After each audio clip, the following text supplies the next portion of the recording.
नमस्कार, मी स्नेहांकिता. आपल्या आस्वाद मेजवानीचे आपल्या मराठी यूट्यूब चॅनलमध्ये सर्वांचं मनापासून स्वागत करते. आज आपण बघणार आहोत की मसाले कैरी कशी करायची. वैदेहीला आपण शिकवतोय मसाला कैरी कशी करायची. तिला फार आवडते, त्यामुळे या सुट्टीमध्ये ती बोलली आत्या मला ही रेसिपी दाखव. ज्यासाठी आपण ही रेसिपी बनवतोय, बघूया कशी बनवायची.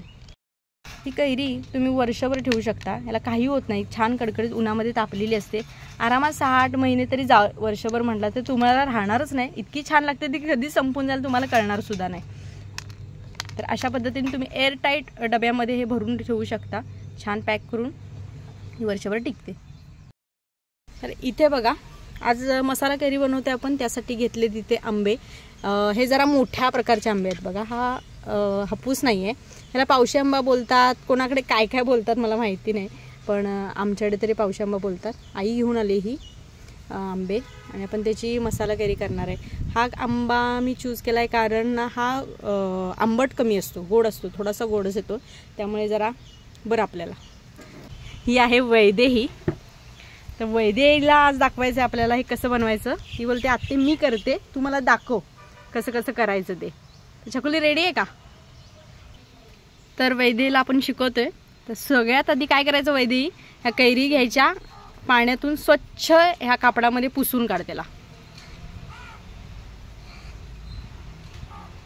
सगळं पाणी निथळून घ्यायचं व्यवस्थित, जेणेकरून त्याला नंतर आपण जेव्हा मसाले वगैरे लावू त्याला पाणी सुटत नाही आणि टिकतं सुद्धा. अशा सगळ्या कैऱ्या आधी पुसून घेऊया आपण. ठेव इथेच, इथे ठेव. हां, घ्या आता सगळ्याच पुसून घे. तर इथे बघा, कैरी सगळ्या स्वच्छ पुसून झालेल्या आहेत. आता ही जी कैरी घेतली चकुली, आपण जसा बटाटा सोलतो आपण तसं सगळे साल आपल्याला ही काढून घ्यायचे. काढून घे जशी वैदेही दाखवते. वैदेही ज्या पद्धतीने सोलते बघा कैरी, आपण जसा बटाटा सोलतो ना तसं अगदी व्यवस्थित ती हे करून घ्यायचे, सोलून घ्यायचे. सगळे साल काढून घ्यायचे, जेणेकरून ते वाळल्यानंतर आपल्याला कडक लागण्यास चिवी लागतं ना जसं तोडताना, तसं लागणार नाही. ते आधी सगळे सोलून घेऊया आपण, मग तुम्हाला दाखवते. तर इथे वैदेहीने आंबे बघा सोलून घेतलेत. जरा जरा साल राहिली तरी चालते. आता ते वैदेही कट करायचे उभे. रेडी आहेस का? हो. सावकाश करा वैदेही, सावकाश. मध्ये घे आणि पातळ स्लाइस करायचे एकदम. कर.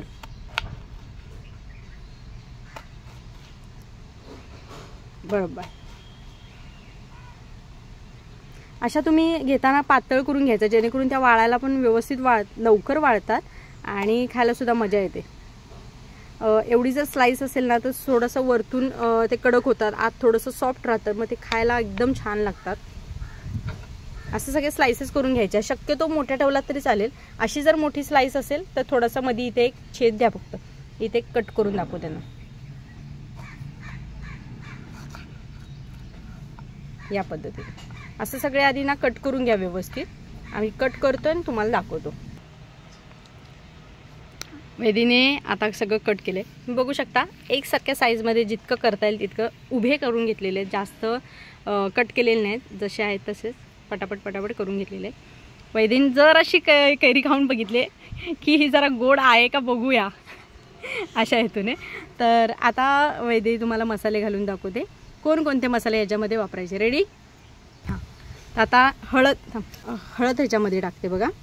हळद ही 1 चमचा आहे. तुम्ही 1.25 चमचा वगैरे हळद घ्या एवढ्या ह्याच्यासाठी हळद. त्याच्यानंतर आपल्याला टाकायचं ते मीठ टाकते. चवीनुसार मीठ टाका. साधारण हे 1.25 चमचाच मीठ आहे. घाल. नंतर मिक्स करूया आपण व्यवस्थित. त्याच्यानंतर काळं मीठ घेतलंय बघा. काळं मिठाने सुद्धा टेस्ट चांगली येते. काळं मीठ टाक. हे 1 चमचा काळं मीठ आहे. त्याच्यानंतर काळी मिरी पावडर, जरासा तिखटपणासाठी. आंबट गोड तिखट कैरी छान लागते. आता वैदेही हे टाक. भाजलेली जिरा पावडर आहे. जिरे भाजूनच घेतलेले आहे, त्याची पावडर केलेली आहे, ती पावडर आहे. आता टाकते लाल तिखट. आपल्याला घालायचं आहे. साधारण 1-2 चमचे हे लाल तिखट आहे. काश्मीरी पावडर घातलेली आहे, कोणताही मसाला नाही त्याच्यामध्ये. आणि चाट मसाला. बस. आता हे सगळं आपल्याला मिक्स करून घ्यायचं आहे व्यवस्थित. त्याआधी मी मिक्स करते.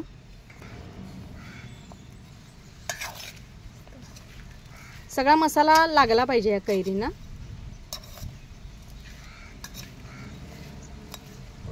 तर सगळ्यात शेवट बघा, पिठी साखर इथे आपण 2 चमचे घालतोय. पिठी साखर. आंबट, जास्त कैरी आंबट नाही, पण ह्याला टेक्स्चर चांगलं येतं किंवा चवीमध्ये जरा फरक पडतो या पिठी साखरनं. त्याच्यामुळे आपण हे घालत आहोत ह्याच्यामध्ये. पिठी साखर घातल्यानंतर सगळं व्यवस्थित वैदेही मिक्स कर. सगळं व्यवस्थित हलव. सगळीकडे लागली पाहिजे ती.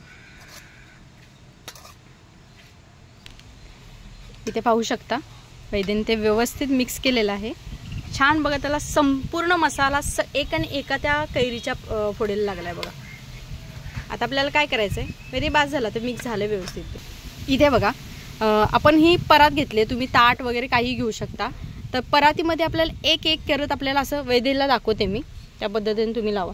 इथे बघू शकता हे असं आपल्याला एक एक फोड कैरीची ही लावत जायची असे, जेणेकरून ती सुकायला मदत होते व्यवस्थित. एकसारख्या हे होत जातात. असं वैदे लाव सगळ्या साईडने.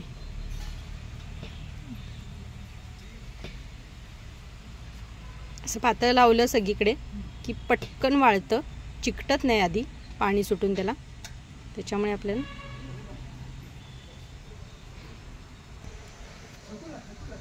तुम्ही पाहू शकता इथे 3 ह्याच्यामध्ये आपल्याला झालेत बघा. संपूर्ण ह्याला बसायला 3 ताटं तरी लागली.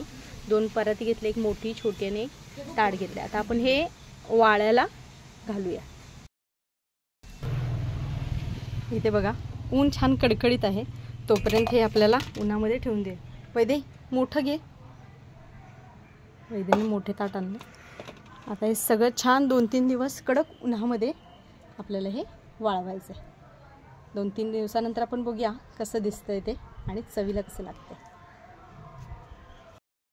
तर आपले मसाला कैरी बघा रेडी आहे. 3 दिवस छान कडकडीत उन्हामध्ये हे तापून घेतलेलं आहे व्यवस्थित. आता वैदे आपल्याला दाखवते. 3 आपण जे परातीमध्ये टाकलं होतं ना, त्याच्या किती झाल्यात तुम्ही बघू शकता. एवढ्या कैरीपासून हे एवढंसंच बनतं.